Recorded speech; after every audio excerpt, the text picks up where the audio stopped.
Donc bonjour tout le monde, j'ai décidé de faire une session d'astuces et solutions sur Dark Souls 3 simplement pour aider les gens qui débutent dans Dark Souls 3 et aussi parce que mes amis m'ont beaucoup dit qu'ils galéraient sur ce jeu et qu'ils n'arrivaient pas à y jouer simplement à cause de la difficulté.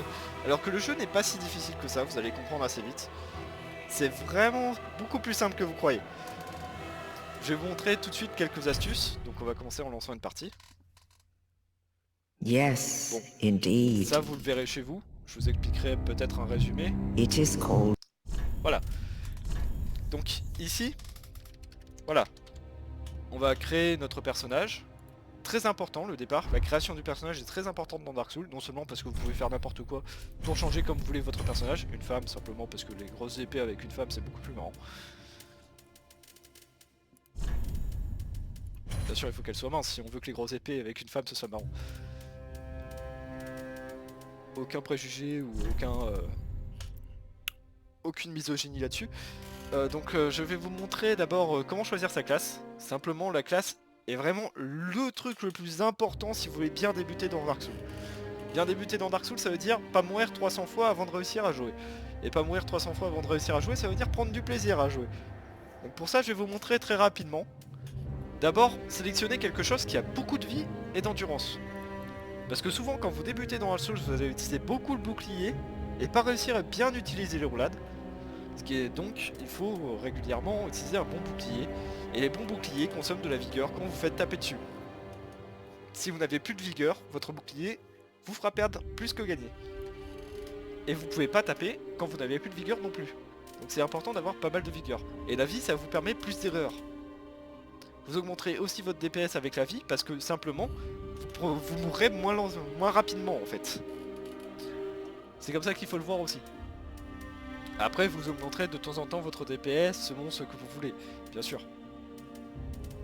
C'est pas moi qui vais faire votre personnage. Donc là, déjà, les classes c'est le plus facile. Sorcier, pyromancien, clerc. Je pense aussi clerc, je mets les clercs dans le plus facile parce que je pense que de toute façon c'est un lanceur de sorts. Et les lanceurs de sorts, le principe c'est de kite les ennemis.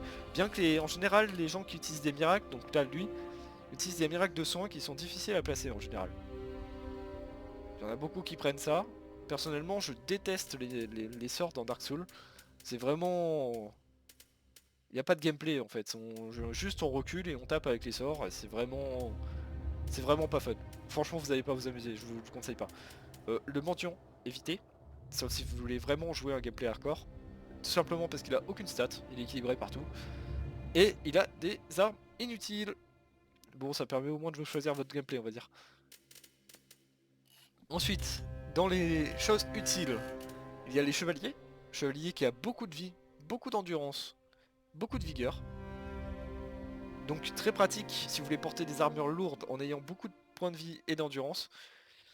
Donc de jouer au bouclier avec une grosse armure pour éviter de mourir. L'endurance, ici... non, la vigueur, pardon. La vigueur ici, ça sert à porter des armures un peu plus lourdes, tout en ayant un peu plus de mobilité. La mobilité compte dans Dark Souls. Si vous mettez l'armure la plus grosse que vous avez, vous allez être très lent. Et être très lent, c'est très péjoratif dans Dark Souls. C'est très... Ça ne vous aidera pas. Vous allez mourir assez rapidement.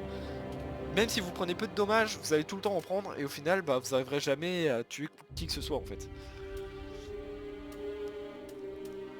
Donc lui, il a moins de vigueur, beaucoup plus de vitalité, et beaucoup plus d'endurance, beaucoup plus de force aussi. Il a l'air assez sympa. Mais je pense que le chevalier est plus simple. Mercenaire pareil, mercenaire et Spedext. Spedext c'est souvent des gameplays qui vous limiteront au niveau du bouclier parce que vous aurez besoin d'endurance pour taper et vous serez surtout beaucoup plus rapide. Le but d'un gameplay Dext c'est pas vraiment le bouclier, même si vous pouvez jouer au bouclier avec. Vous aurez des katanas et ce genre de choses, des rapières à la limite. C'est intéressant. Personnellement c'est pas bon... Enfin j'aime beaucoup les armes dextérité, faut bien le dire, j'aime beaucoup les katanas et j'aime beaucoup aussi les ultra espadons. C'est pour ça que c'est marrant de prendre une farm avec un ultra espadon. Ça fait un peu disproportionné en fait dans Dark Souls. Donc c'est marrant. Voilà. L'assassin. Le principe est souvent de parer avec son bouclier de façon à reset l'ennemi en fait et de lui mettre derrière un coup critique. Coup critique qui va probablement lui faire perdre les 3 quarts de sa vie, mais Mais très dur à placer. Très dur à placer parce qu'il faut les timings parfaits, comme pour les roulades. La frame d'invincibilité des roulades dans Dark Souls est vraiment très courte. Mais je vous expliquerai ça plus tard, je vous le montrerai. Donc là, on va simplement prendre le chevalier. Relique funéraire, surtout prenez-en une. Si vous débutez et si vous voulez un minimum de difficulté. Un minimum, c'est-à-dire, enfin, le minimum possible en fait. Je voulais pas dire augmenter votre difficulté en prenant. Ça c'est... Il y a que dans Dark Souls 2 qui... Enfin, je sais pas si dans le 1 aussi, il y en a des Asset Bonfire qui augmentent le New Game Plus de la zone dans laquelle vous le voulez. Mais s'il n'y en a pas, du moins j'en ai pas vu. Donc là, évitez les consommables, je vous le conseille. Ça aussi, c'est à vous faire du feu, c'est pas si fou que ça, surtout au début de jeu, et vous en aurez plein après. Âme désincarnée, c'est intéressant, ça vous donne des âmes pour level up, l'âme étant la monnaie dans Dark Souls. Pièce d'or rouillée, ça sert strictement à rien, c'est pour augmenter vos chances de trouver des objets, enfin c'est pas que ça sert à rien.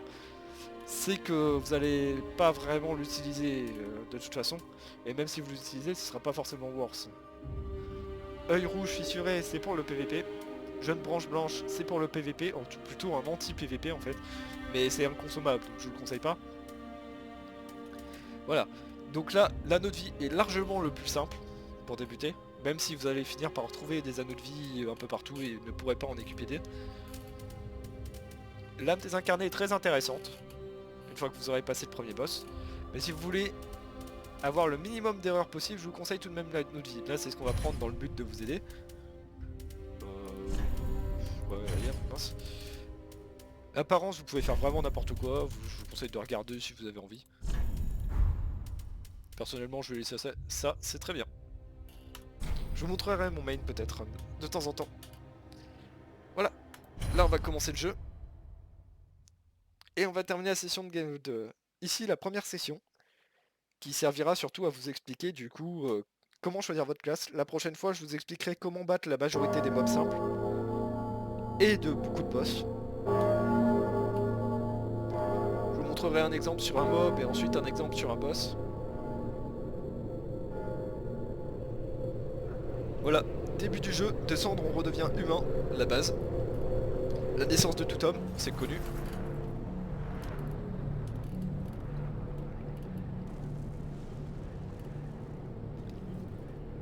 Et voilà.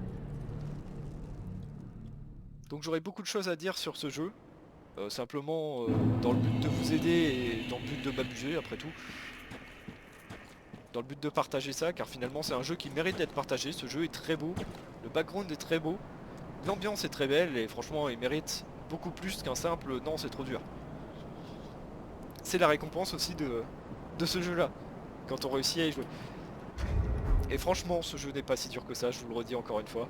Donc n'hésitez pas à me dire si vous avez aimé ou pas, si vous apprécierez une suite, si simplement vous avez apprécié, j'aimerais bien avoir des retours. Si je suis vraiment trop mauvais en tant que commentateur, si je suis pas si fort que ça et j'ai fait les mauvais choix. Enfin bon. Au revoir.